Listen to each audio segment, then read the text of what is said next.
Hechos capítulo 8. Bueno, ¿sí se oyó a la distancia o repetimos todo? Ok. Dice el verso 1, Saulo consentía en su muerte. En aquel día hubo gran persecución contra la iglesia que estaba en Jerusalén, y todos fueron esparcidos por las tierras de Judea y de Samaria, salvo los apóstoles. Dice el verso 3, y Saulo asolaba a la iglesia, entrando casa por casa, arrastraba a hombres y a mujeres y los entregaba en la cárcel. Pablo asolaba la iglesia. Habían huido de Jerusalén, pero como el contexto lo indica, él pidió autorizaciones por escrito para ir a otras ciudades a detener a los cristianos. Incluso a otros países, porque Damasco pertenece a Siria. Es otro país a donde Pablo se dirigía a perseguir a los cristianos. Pablo asolaba la iglesia. Hay que leer con cuidado cada frase, ¿no? ¿Quiere decir que Dios puede permitir que su iglesia sea asolada? Sí. A veces se predica que para nosotros solo está destinado el triunfo, la seguridad, la fuerza, porque somos hijos de Dios, porque somos su pueblo, porque Él es todopoderoso, porque Él es el dueño del oro y de la plata, etc. Pero lo que dice el texto bíblico es que Dios permite, y la historia lo corrobora, que en muchas ocasiones la iglesia ha sido asolada. Así como para entrar casa por casa. Nosotros tuvimos quizá la primera exposición histórica en octubre del año 2000 y 2001, exactamente para el 31 de octubre, una exposición de Biblias en la UNAM, en la universidad. Y en esa, al menos en donde nosotros estuvimos, no quedó espacio para las ofrendas del Día de Muertos, solo para las Biblias. Bueno, pero eso lo contrasto con la postura que hoy tienen muchos. Creo que tenemos una bocina prendida por ahí, ¿no? Sí se oye sin bocina, ¿no? ¿No se oye? A ver, vénganse más adelante. Acá hay muchas sillas adelante. ¿Por qué están sufriendo allá atrás? A ver.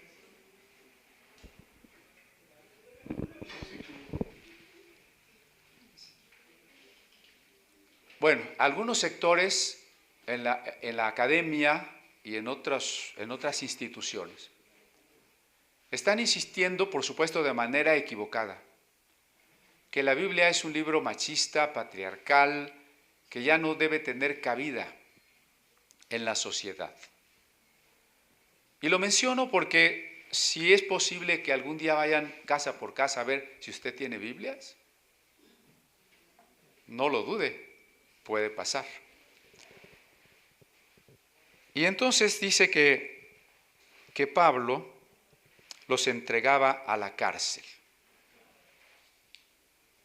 No es mera historia, es historia, pero se ha repetido muchas veces y ya leímos algunos casos la semana pasada. Bueno, los cristianos somos mansos y tendríamos que preguntarnos por qué siempre la mayoría de las personas ha amado las tinieblas. En la persecución contra los cristianos del Imperio Romano, la mayoría amaba las religiones de los dioses que se representaban en las esculturas. En la época de la Inquisición, la mayoría apoyaba la institución religiosa mayoritaria y la Inquisición, y perseguía a los que buscaban la Biblia. En los países socialistas, donde los cristianos fueron perseguidos, la mayoría seguía al socialismo en una vertiente atea. En fin, podríamos repasar en nuestro propio contexto que la mayoría de la gente no está interesada en Dios ni en la Biblia y que la gente cree todo lo que le dicen. Y decíamos, no importa si es una persona culta. El problema es que, así como las señoras que por la tarde están viendo las telenovelas, se creen que el jabón hace chaca chaca, ¿sí? También los intelectuales que oyen algo en la universidad, se lo creen todo. Una de las colaboradoras nos compartía esta semana que en su clase en la universidad les dijeron que los niños no existen, que son una construcción social. Y lo más sorprendente es que todos los estudiantes estaban de acuerdo, ¿no? Bueno, la herramienta del diablo, o una de las herramientas del diablo, es la estupidez. Y no es ofensa, no está dicho en afán de ofender. Pero la mayoría de la gente está inmersa en la estupidez. Hay un escritor joven que se llama Agustín Laje, que lo ha llamado de otra manera, La Generación Idiota. Recién ha publicado un libro que se llama La Generación Idiota. Sí se los recomiendo. ¿Qué es la estupidez? Es hacer o decir algo que no tiene lógica. Es hacer o decir algo que está relacionado con la necedad. El libro de Proverbios nos dice que la necedad es no querer reconocer los errores y seguir hacia el mal, aunque sepamos que nos puede destruir. La estupidez, y esto ya es opinión o definición mía, es un sopor contra la libertad. Es decir, yo no quiero asumir la responsabilidad de tomar mis decisiones. Alguien que está en el poder me dice cuál debe ser el camino y qué es lo que yo tengo que hacer, y eso es más descansado, más tranquilo. Yo mejor hago lo que me dicen que tengo que hacer. Y me hundo en el sopor de dejar que me digan por dónde tengo que caminar. Entonces yo estoy definiendo la estupidez como el sopor contra la libertad. Pero quiero citarles lo que escribió un teólogo muy estimado entre nuestra comunidad, Dietrich Bonhoeffer. Muy estimado porque lo hemos leído, no porque lo conocemos. No lo conocemos porque murió ahorcado por Hitler 14 días antes de la caída de Hitler. Pero cuando estaba en la cárcel, él le escribió una carta a 3 de sus amigos, y en esa carta él habla de la estupidez. Les voy a leer lo que dice este teólogo, que fue profundo en sus escritos teológicos y que sufrió el martirio en otro contexto donde la estupidez lo dominaba todo, el nacionalsocialismo. ¿Cómo es posible que el 98% de los alemanes católicos y evangélicos protestantes estaban engañados o se dejaron engañar por Hitler? Si eran un pueblo que tenía grandes antecedentes culturales, si eran un pueblo que tenía la Biblia, que había vivido la Reforma. En ese contexto veamos qué dice Bonhoeffer acerca de la estupidez. La estupidez es un enemigo más peligroso del bien que la malicia. ¿Alguien malo? Pues bueno, es enemigo del bien, pero la estupidez es peor. Uno puede protestar contra el mal. El mal puede ser expuesto y, si es necesario, impedido por el uso de la fuerza. El mal siempre lleva dentro de sí el germen de su propia subversión, en el sentido que deja a los seres humanos, al menos, una sensación de malestar. Uno hace algo malo o ve que alguien hace algo malo y se siente mal. Contra la estupidez estamos indefensos. Ni las protestas ni el uso de la fuerza logran nada aquí. Las razones caen en oídos sordos. Simplemente no es necesario creer en los hechos que contradicen el prejuicio de uno. Peor para la realidad, ¿no? Dicen por ahí.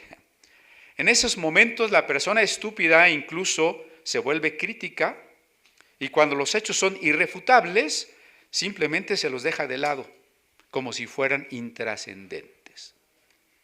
Nada más recuerden que hoy la gente prefiere decir que es lo que se autopercibe.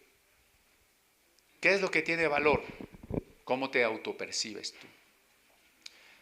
Yo estaba pensando en la madrugada, si yo me autopercibiera un pájaro y me lanzo de allá arriba donde están construyendo, bueno,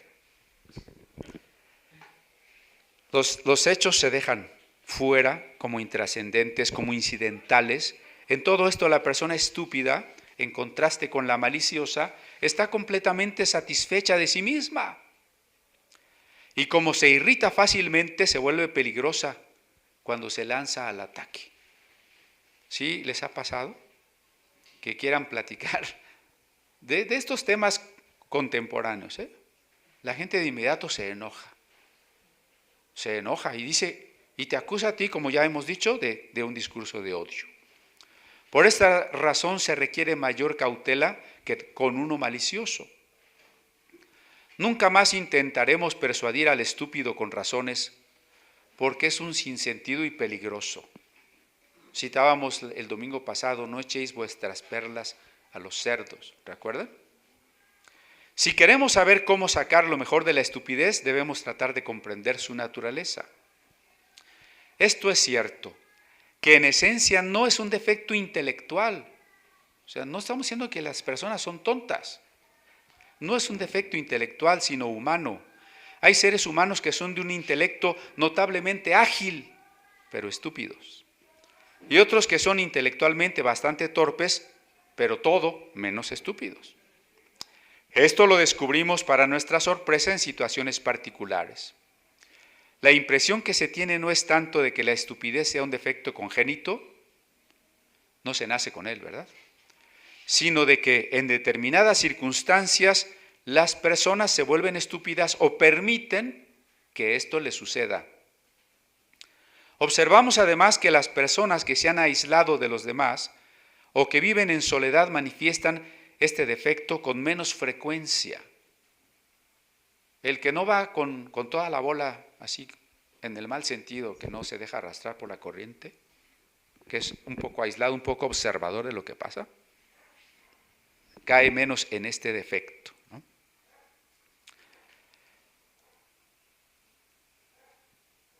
Así parecería que la estupidez es quizá menos un problema psicológico que sociológico. Es una forma particular del impacto de las circunstancias históricas sobre los seres humanos. Un concomitante psicológico de ciertas condiciones externas. Si se observa más de cerca, se hace evidente que cada fuerte ascenso del poder en la esfera pública, ya sea de carácter político o religioso, infecta de estupidez a gran parte de la humanidad. Los ejemplos que les mencioné y el que estamos viviendo ahora se define por esto. Vuelvo a leer el renglón, sobre todo para los que ya se me están durmiendo. Se hace evidente que cada fuerte ascenso al poder en la esfera pública, ya sea de carácter político o religioso, infecta de estupidez a gran parte de la humanidad. Incluso parecería que esto es virtualmente una ley sociológica, psicológica. El poder de uno necesita la estupidez de otro. El proceso en juego aquí no es que las capacidades humanas particulares, por ejemplo, el intelecto, de repente se atrofien o fallen. En cambio, parece que bajo el impacto abrumador del poder en ascenso, los humanos se ven privados de su independencia interna y más o menos conscientemente renuncian a establecer una posición autónoma frente a tales circunstancias emergentes. Hemos hablado de esto en varias ocasiones, cuando dijimos del endemoniado gadareno. El endemoniado iba con la legión, era legión. Cuando Jesús lo libera, se vuelve un individuo, ¿no? No queremos ser la legión, no queremos ser la masa,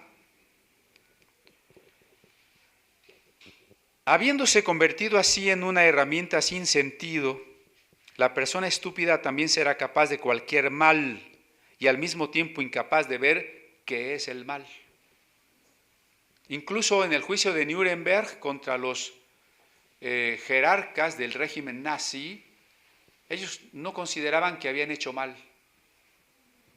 Y en el juicio respondían que la justificación es que ellos solamente obedecían órdenes, ¿no? Personas inteligentes, con mucho poder militar y político, que no tenían una conciencia o no quisieron tener una conciencia de que estaban haciendo mal. Aquí es donde acecha el peligro del mal uso, pues este es el que puede destruir de una vez por todas a los seres humanos. Al conversar con la persona estúpida, uno siente virtualmente que no está tratando absolutamente con una persona, sino con eslóganes, consignas y cosas por el estilo que se han apoderado de él. Bueno, no quiero dar ejemplos contemporáneos, pero usted los conoce, usted los ha vivido.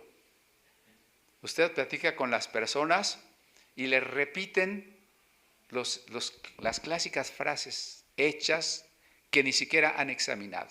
Es que es mi derecho. ¿Y ya examinaste qué es un derecho? ¿Quién determina los derechos? ¿Hasta dónde llega el derecho? No.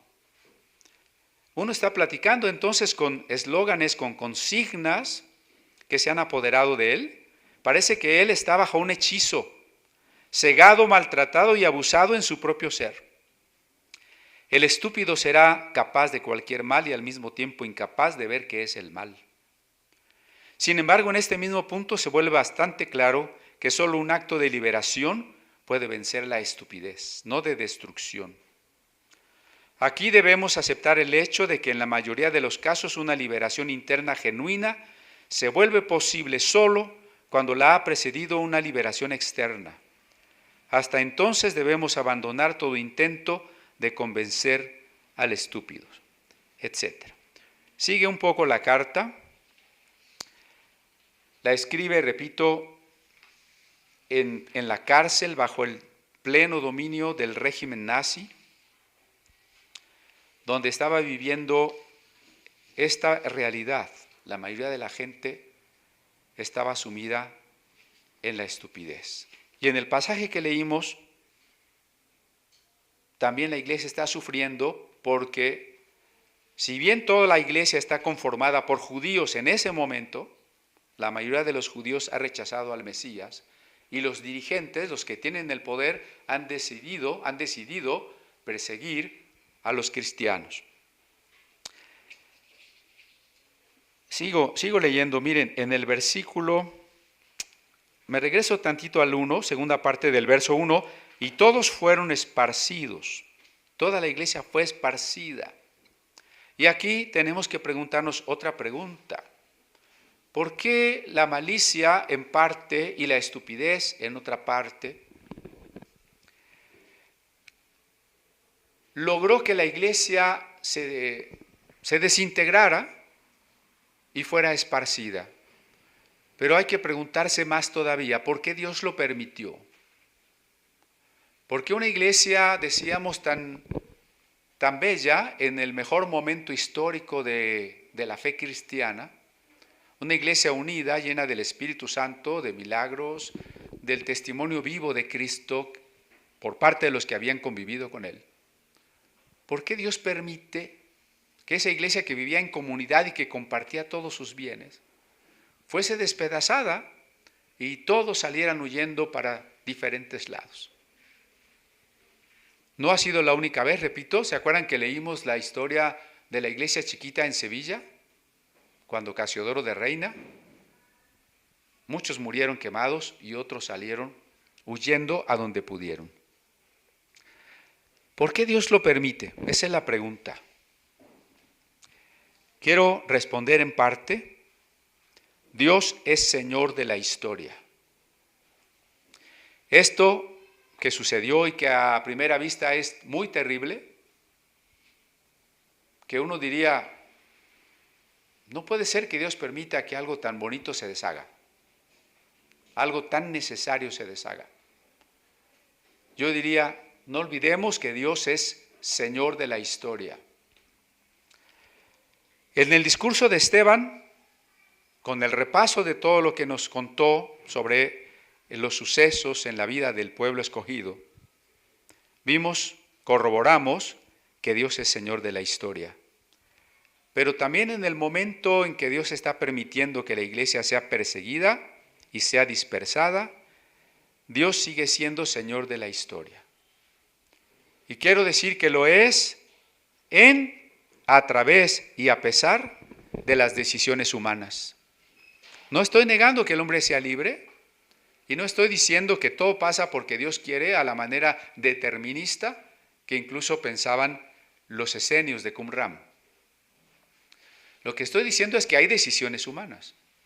Pero si Dios es el Señor de la historia, a veces a veces a través y a veces a pesar de las decisiones humanas, Dios sigue siendo el Señor de la historia. Acompáñeme a Éxodo 20.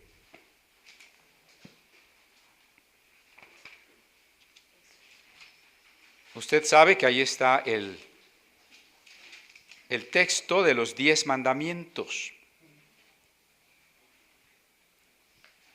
Fue uno de los trabajos manuales que los niños trabajaron en esta semana de vacaciones, ¿no? Hacer sus piedritas de unicel para escribir los 10 mandamientos. ¿Cuál es el primer mandamiento?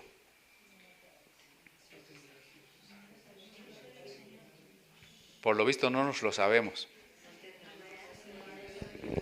Dice el verso 3, no tendrás dioses ajenos delante de mí. Sin embargo, si se dan cuenta, nos vamos directo al primero y pasamos por alto lo que dice antes. ¿Y qué dice antes? Yo soy Jehová tu Dios que te saqué de la tierra de Egipto, de casa de servidumbre. El fundamento de los mandamientos es la acción de Dios en la historia.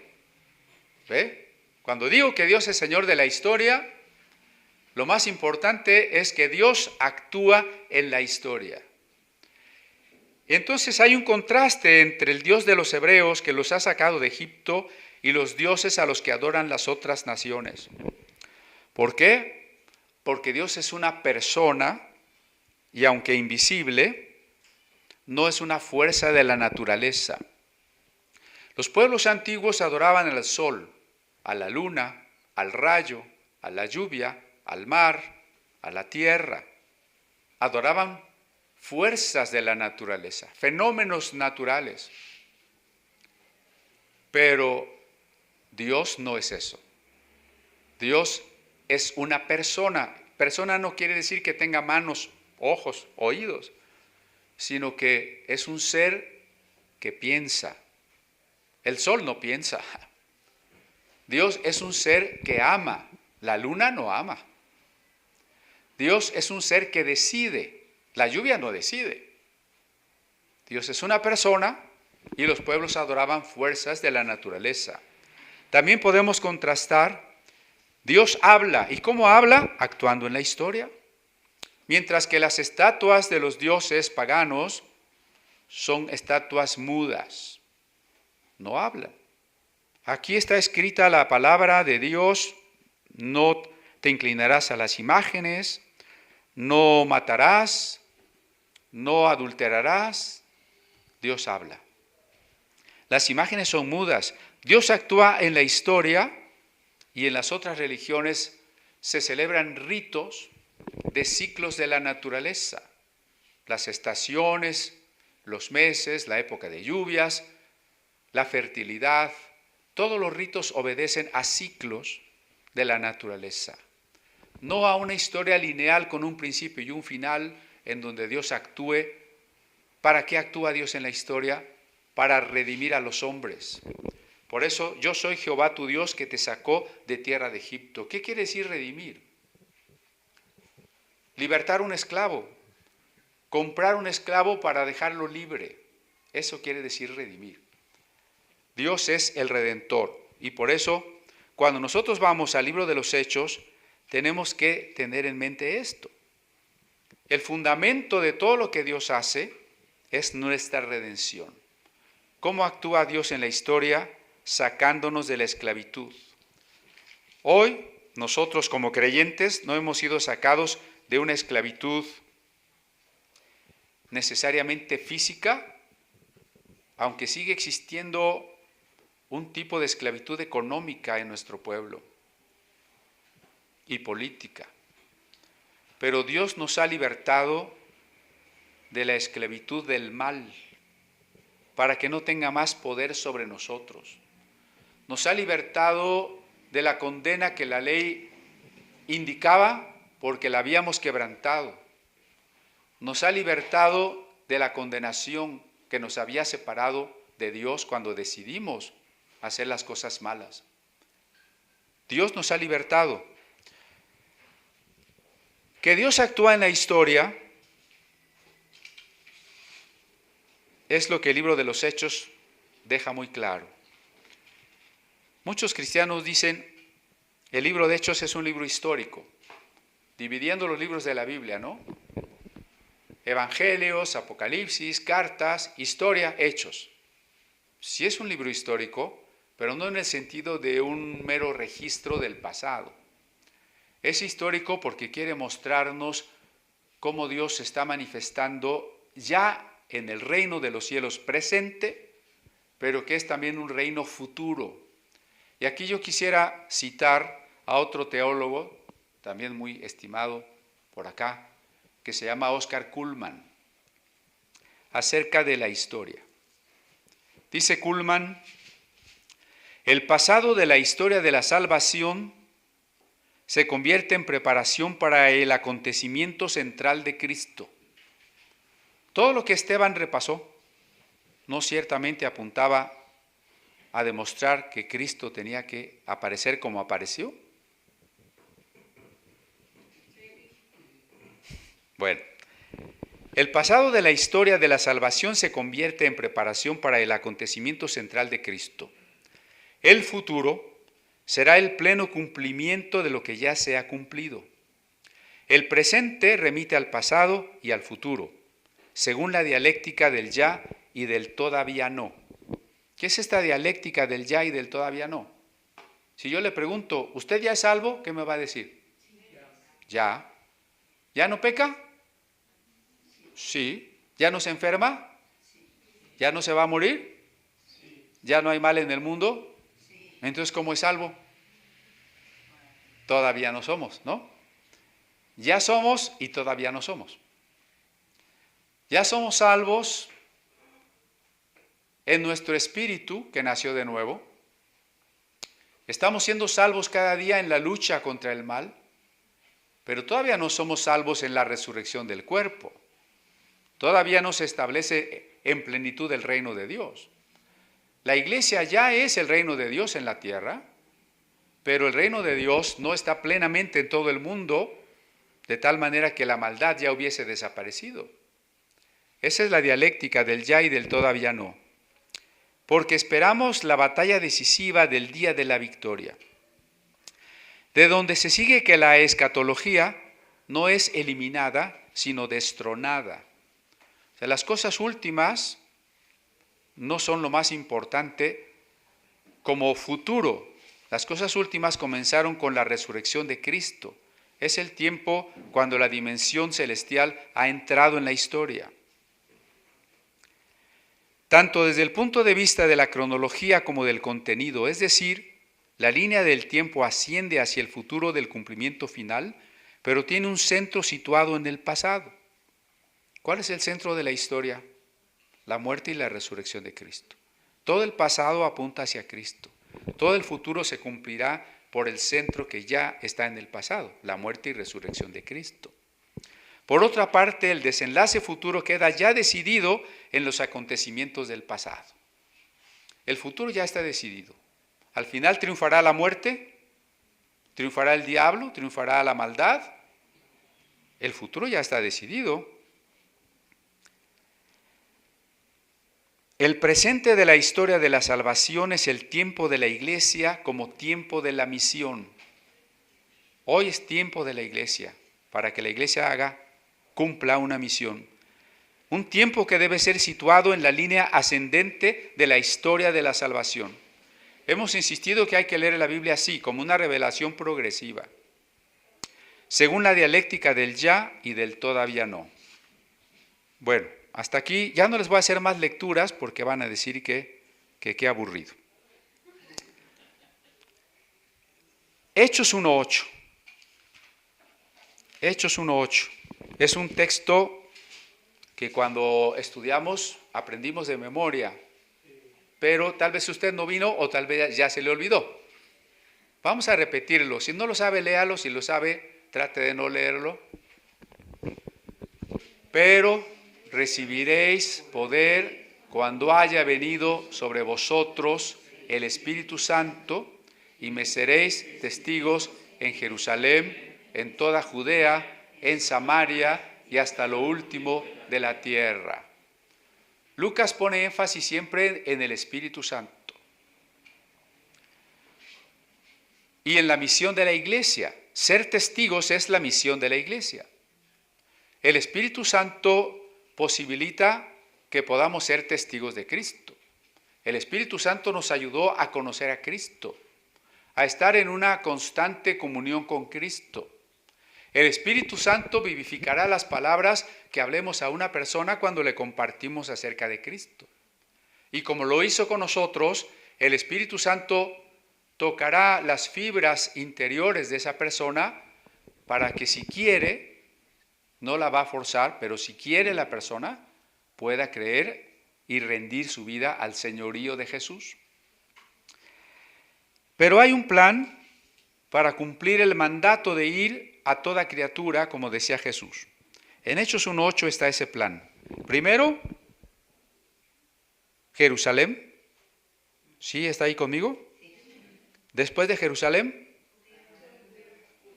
toda Judea, luego Samaria y luego lo último de la tierra. Si por allá en cabina tuvieran un mapa que nos puedan proyectar aquí y a la distancia, un mapa del mundo en los tiempos de Jesús. Jerusalén es una ciudad, Judea es una región, hoy diríamos un estado, por ejemplo, ¿no? Toluca y el Estado de México. ¿Sí se lo imagina? Jerusalén y Judea, así es, Toluca y el Estado de México. Primero Jerusalén, allí murió Jesús, allí fue el descenso del Espíritu Santo en el Pentecostés.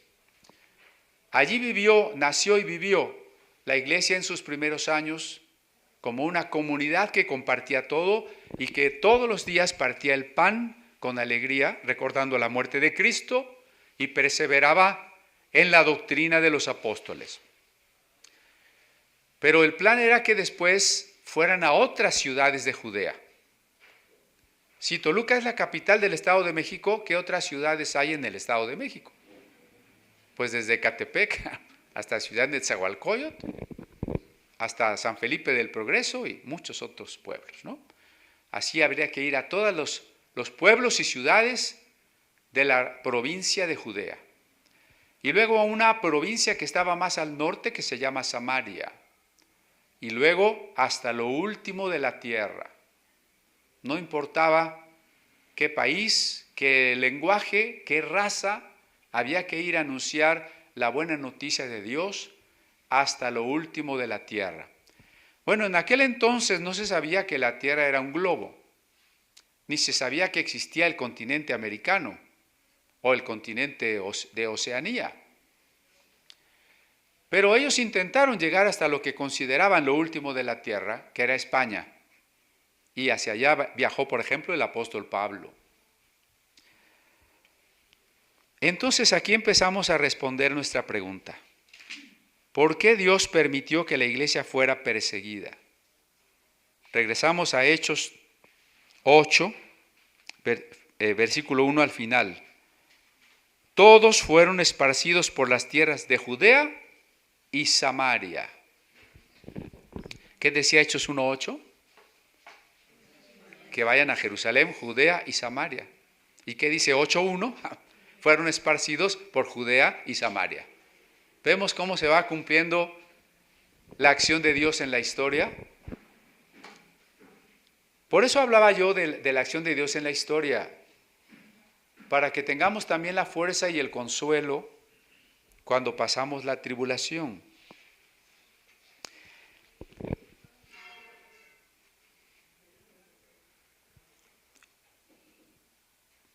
Pero quiero hacer otro contraste. Esta frase, fueron esparcidos por las tierras de Judá y de Samaria, es anti-Babel. ¿Se acuerda de la historia de Babel? Que los hombres estaban construyendo una torre, que era uno de los proyectos de una especie de gobierno mundial, y que Dios permitió que se confundieran sus idiomas y se dispersaran por todas partes, ¿no? Pues el problema es que en la Torre de Babel la dispersión se asocia con la confusión. Los judíos le pusieron a esa torre y a esa ciudad que se llamaba Babilum, le pusieron Babel. La verdad es que en acadio, que era la lengua de ellos, Babilum significa puerta del cielo. Pero como para los judíos su concepción del cielo, de Dios, de la religión, de los dioses, era errado, le pusieron un nombre un tanto de burla, Babli, que significa confusión. Ya no era una puerta del cielo, sino la confusión. Y el mensaje teológico del relato de la Torre de Babel en la Biblia no pretende ser literal. No se vaya usted a imaginar que aquellos hombres realmente estaban haciendo un edificio tan alto, más que el que está en Arabia Saudita, me parece que está el más alto del mundo en este momento. No estaban haciendo algo más alto que eso, ni querían llegar al cielo físico, ni tampoco de repente empezaron a hablar todas lenguas diferentes y se fueron a vivir a países diferentes. No, el mensaje es otro, el mensaje es teológico. La torre significaba la religión que pretende divinizar al ser humano y que adora a las fuerzas de la naturaleza.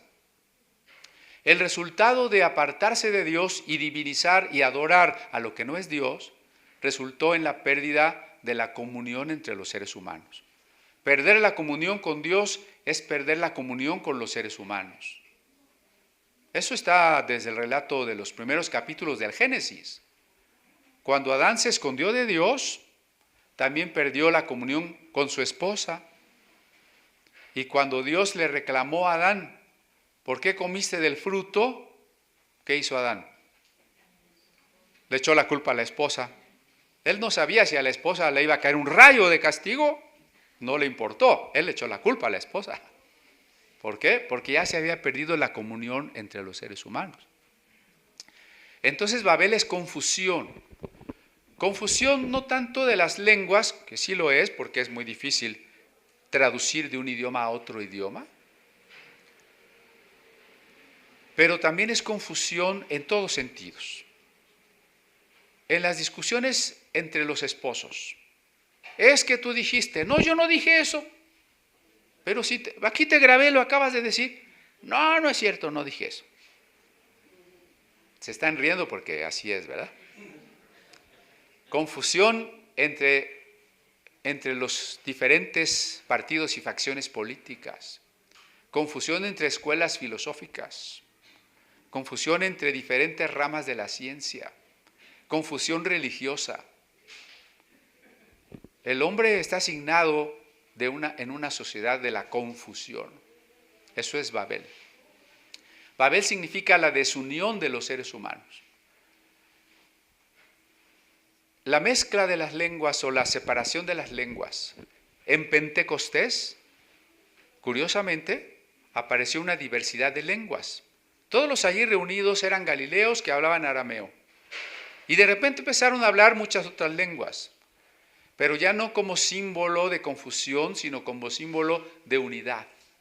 De un nuevo pueblo de Dios que se comenzaba a gestar de entre todas las naciones, pueblos y lenguas, como dice el Apocalipsis. pero en una unidad. Ahora la iglesia es dispersada. La iglesia es dispersada, pero no para que desaparezca, no para que se siembre la confusión, sino para llevar el mensaje de la única iglesia, del único cuerpo de Cristo, del único reino de Dios, hasta los confines del mundo. Entonces, este es un fenómeno análogo a la Torre de Babel, pero anti-Babel, ¿de acuerdo? Entonces, Esteban, que no conoció a Jesús, ¿estamos conscientes de ello? ¿Se saben los nombres de los 12 apóstoles? Parece clase de catecismo. Ya les pregunté de los 10 mandamientos, ahora de los nombres de los 12 apóstoles. Pero Esteban no está entre esos nombres. Esteban no conoció físicamente a Jesús. Por eso es más significativo que haya tenido el privilegio de ser el primer mártir y que haya tenido el valor para ser ejemplo a toda la historia futura en ese momento de la iglesia. Esteban ha sido nuestro ejemplo de cómo saber que Dios actúa en la historia a pesar de que nos estén persiguiendo, significa que Dios está con nosotros. Entonces Babel es símbolo de confusión y de desunión, mientras que la dispersión de la iglesia, aunque provoca temor, la persecución provoca temor. Levante la mano el que dice, a mí no me da miedo que vengan por mí, me ofendan y me golpeen y me lleven al cárcel y me maten. A mí no me da miedo que me torturen. Alce la mano. Sí nos da, claro. Pero el valor no consiste en no tener miedo, sino en que teniendo miedo podamos dar el paso, confiando en Dios. Y a pesar del miedo, estemos dispuestos y sepamos que Dios nos va a dar el valor. ¿Sí? Eso es lo que tenemos que aprender de Esteban. Vamos al verso 4. Pero los que fueron esparcidos iban por todas partes anunciando el evangelio. Ese verso lo tenemos en griego. ¿Sí nos pusieron el mapa por ahí o nunca? ¿Sí? Ok. Ahora si nos ponen el versículo en griego, por favor. ¿Me dicen? ¿Ya está? Ok, miren.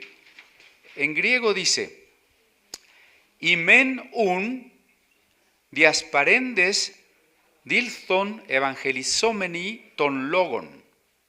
Despacito. Imen un es algo así como pero, diasparendes, los dispersos, dilthon, pasaban, evangelizomeni, esa palabra no suena muy familiar, ¿no? ¿A qué nos suena? A evangelio. ¿Y qué significa evangelio? Buenas noticias, ¿no? Evangelizomeni quiere decir, lo tenemos que decir en español con muchas palabras. Iban anunciando el evangelio. Ton logon, las palabras, con las palabras, con sus palabras. Iban anunciando el evangelio. Iban anunciando las buenas noticias. Eso quiere decir evangelizomeni. Bueno, entonces el verso 4 nos hace pensar. Pablo asolaba a la iglesia, los cristianos somos mansos, estamos, bueno, eso ya lo dijimos, perdón. Lo que sorprende aquí, que la iglesia que es esparcida no desaparece, se multiplica. Sorprende esto que les digo. A ver, pónganse en las sandalias de esos hermanos. Acaba de tener que abandonar repentinamente usted su casa porque lo quieren meter a la cárcel. Acaban de meter a algunos de sus familiares en la cárcel y usted está huyendo. Sabe que lo ha perdido todo y que tal vez si lo aprenden, lo maten. ¿Usted seguiría hablando de Dios? ¿O se volvería de los cristianos de la secreta? ¿No les sorprende que la gente está huyendo y sigue predicando? A ver, no me dicen nada. La gente está huyendo, está siendo perseguida y a donde va sigue predicando. Esos cristianos no se callan, ¿no? Ojalá que así seamos nosotros. Seguían predicando. Aquí estoy pensando como en las plantas, ¿no? Hay muchísimas especies de plantas que el fruto o la flor sueltan sus semillitas. ¿Te han soplado al diente de león? ¿O han visto que por algunas frutas se caen, se rompen y las semillas andan por todos lados? ¿Sí? ¿Para qué se dispersan las semillas? Pues para que haya nuevas plantas. Entonces, como los cristianos sí habían conocido a Cristo y amaban a Cristo, no eran cristianos porque sus papás habían sido cristianos, no eran cristianos porque habían nacido asistiendo a una iglesia cristiana, no eran cristianos porque estaban meramente convencidos, eran cristianos que habían conocido a Cristo, que habían recibido el bautismo con el Espíritu Santo. Es una experiencia de la que constantemente se habla en el libro de los Hechos. Cristianos que habían recibido el bautismo del Espíritu Santo. El que ha recibido ese bautismo del Espíritu tiene un problema a los ojos de los otros. No se calla. Siempre está hablando del amado. No es que sea automático, tenga una especie de eslogan al estilo de los vendedores, ¿no? Que toca a su puerta. Mira, le venimos ofreciendo, ya se sabe su discurso, ¿no? Ese no es la manera de evangelizomeni de los que han recibido el bautismo del Espíritu Santo, sino la palabra del enamorado. ¿Cómo es la palabra del enamorado? Piensen en los jóvenes cuando se platican.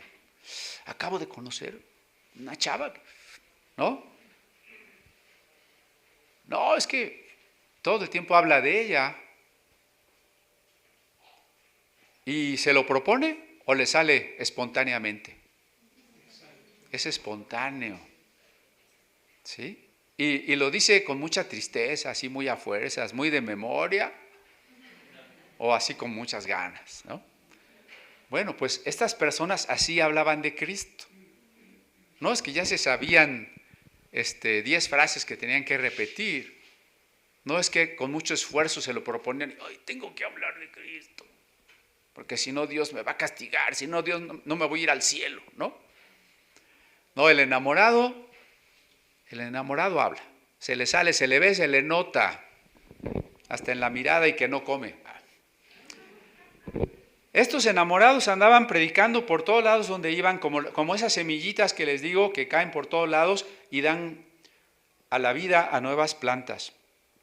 El verso 4 dice, el 5, entonces Felipe, descendiendo a la ciudad de Samaria, les predicaba a Cristo. Ya no solo las ciudades de Judea, ahora la región de Samaria y la ciudad de Samaria. ¿Por qué mencionar Samaria y no otras ciudades donde seguramente también los predicadores llegaron? Seguramente llegaron a Betfagé, llegaron a Capernaum, llegaron a Betania, a Jericó. ¿Por qué nada más mencionar Samaria? Bueno, porque si nos mencionara todos los lugares y todos los casos, no se terminaría nunca de leer ni de escribir la Biblia. Pero nos va a mostrar los casos importantes que nos muestren cómo Dios actúa en la historia.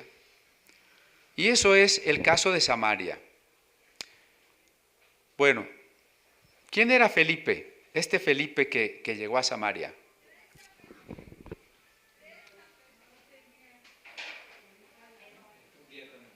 Otro de los diáconos. Otra vez no es un apóstol, no es un pastor, es un diácono, pues que ya no tiene trabajo de diácono, Porque si su tarea era servir las mesas en Jerusalén, es decir, administrar, y ya no están en Jerusalén, y ya la congregación no vive unida, ¿dónde queda su trabajo de diácono? Sin embargo, el llamado, y si somos fieles al llamado, continúa. ¿Se acuerdan aquella frase que decía Jesús? En lo poco has sido fiel, en lo mucho te pondré. ¿Sí? Bueno, este diácono llamado Felipe llegó a Samaria. ¿Qué es Samaria? Muy rápido repaso histórico. El reino de Israel se dividió tras la muerte del rey Salomón. El reino de Israel tenía 12 tribus. Y cuando se dividió, 2 tribus quedaron al sur y se llamaron reino de Judá. Y 10 tribus de los hijos de Jacob quedaron al norte y se llamaron Israel. Para el año 845 a.C., el rey Omri constituyó la ciudad de Samaria como la capital del reino del norte. Entonces, cuando hablemos de Samaria, estamos pensando en primer lugar la capital del reino de las tribus del norte que se consideraban los descendientes de José, de la primogenitura del hijo más querido de Jacob, José. Sin embargo, en el año 740 a.C., o sea, unos 100 años después de la fundación de la capital, el reino de Asiria, que hoy es algo así como el país de Irak, de Irán, toda esa región de Mesopotamia, se llevaron a los cautivos, a los sobrevivientes y a los demás los mataron y destruyeron las ciudades del reino del norte. Se llevaron sobre todo a las personas de la élite israelita y se quedaron los pobres, los incultos y los más pobres se quedaron.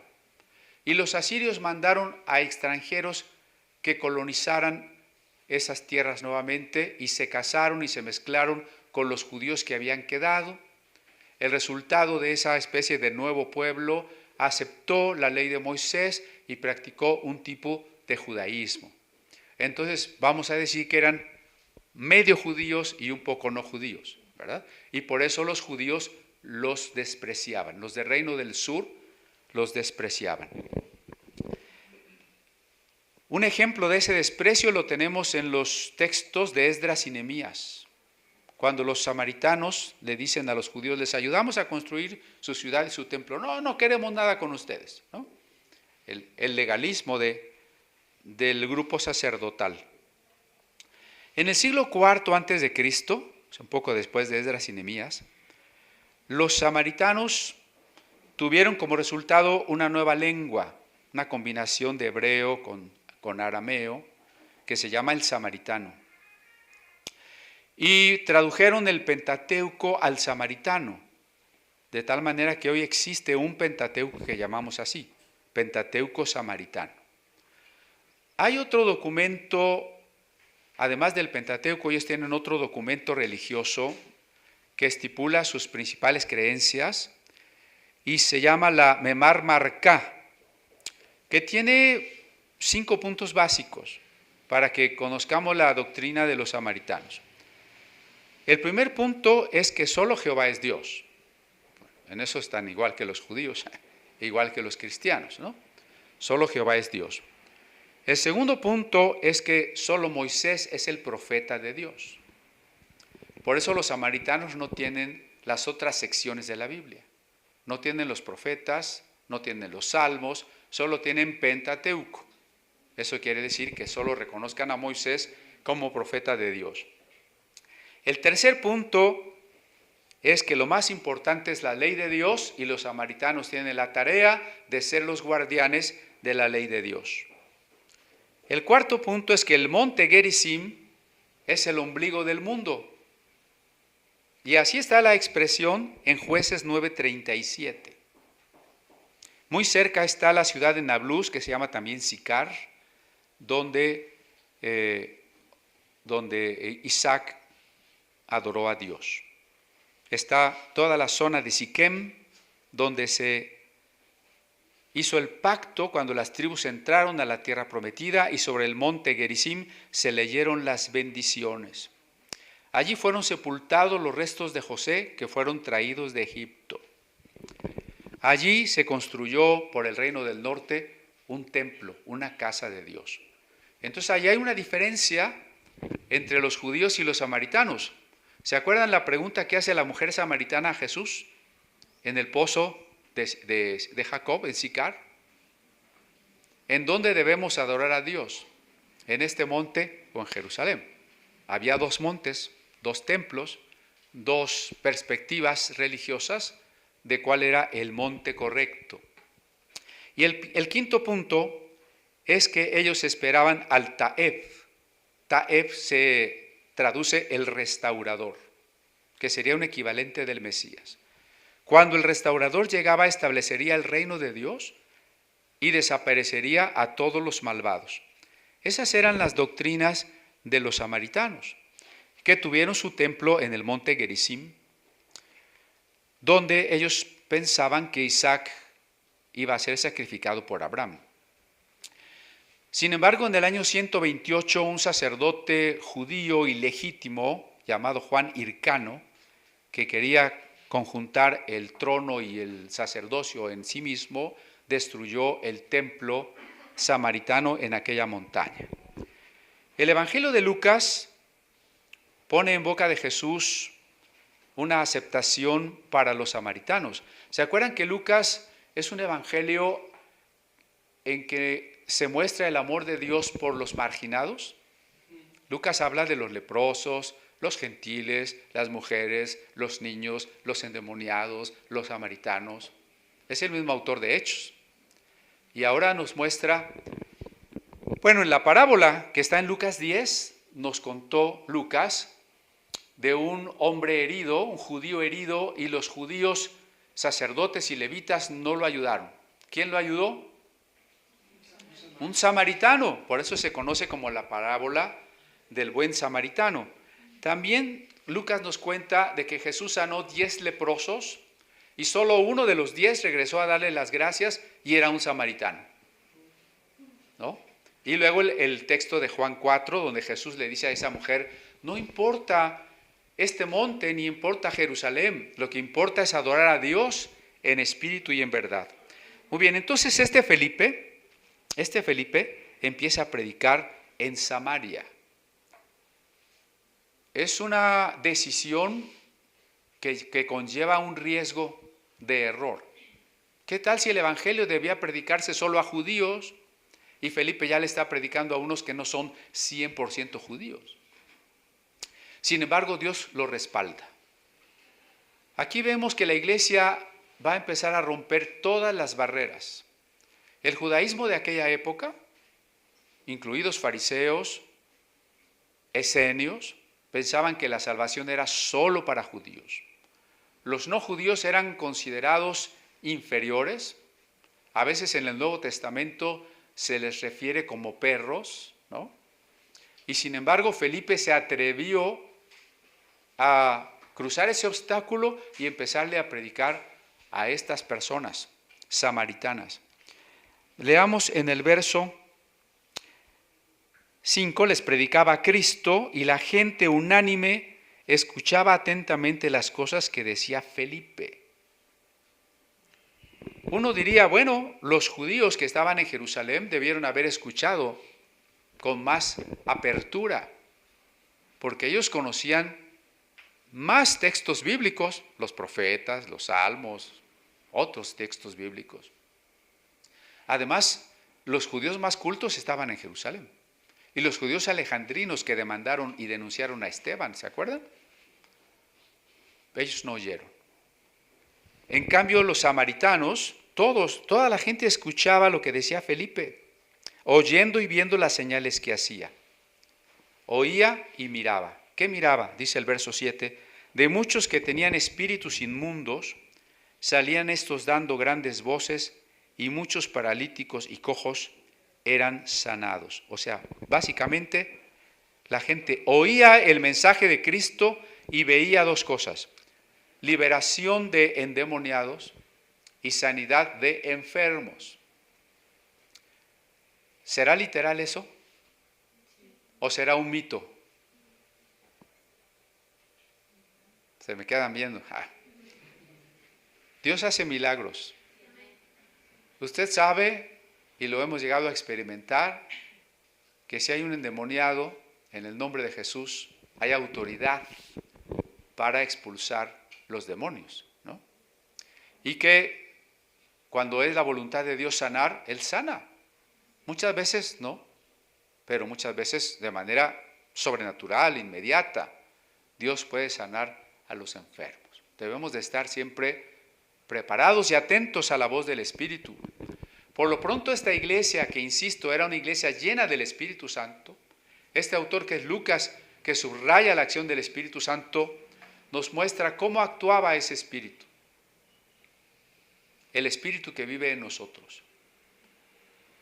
Por medio de Felipe y de la fe y de la palabra de Felipe, por medio del nombre de Jesucristo que Felipe predicaba, la gente recibía la liberación de sus oprimidos.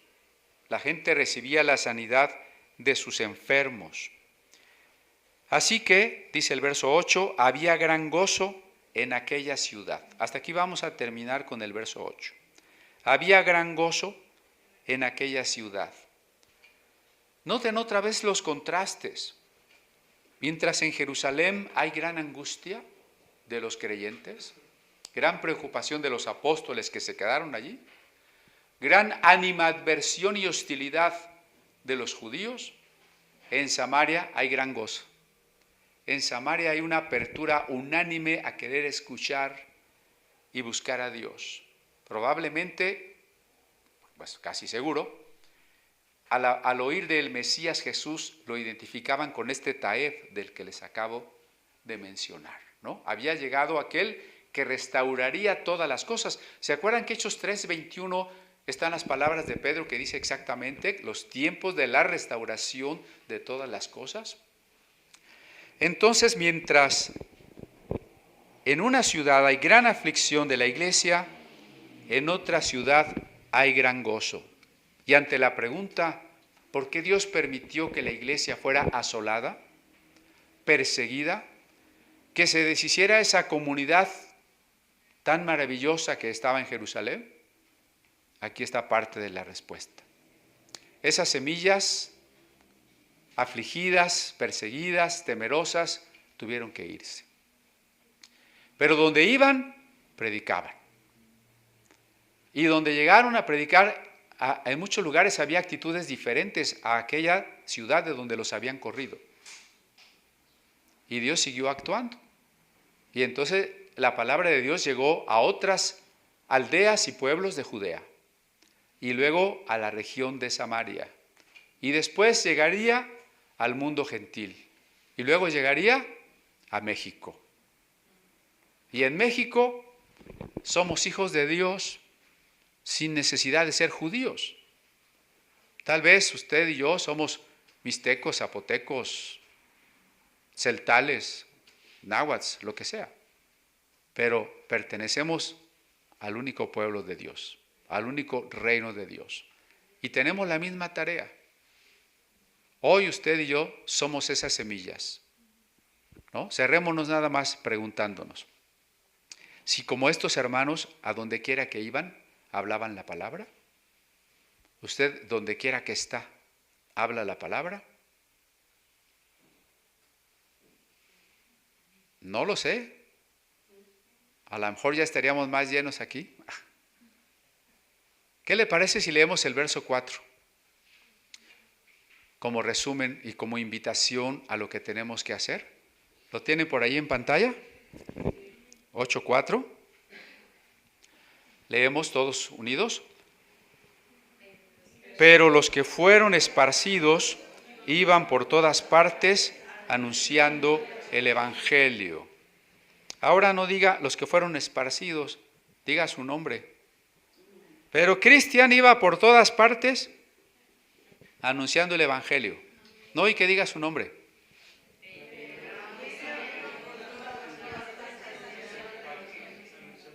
Yo casi no los hago repetir esas cosas, porque yo sé que no es clase de niños, pero Es que de alguna manera yo quisiera que se lleve bien acendrado esta misión que Dios quiere para todos. Ninguno está exento.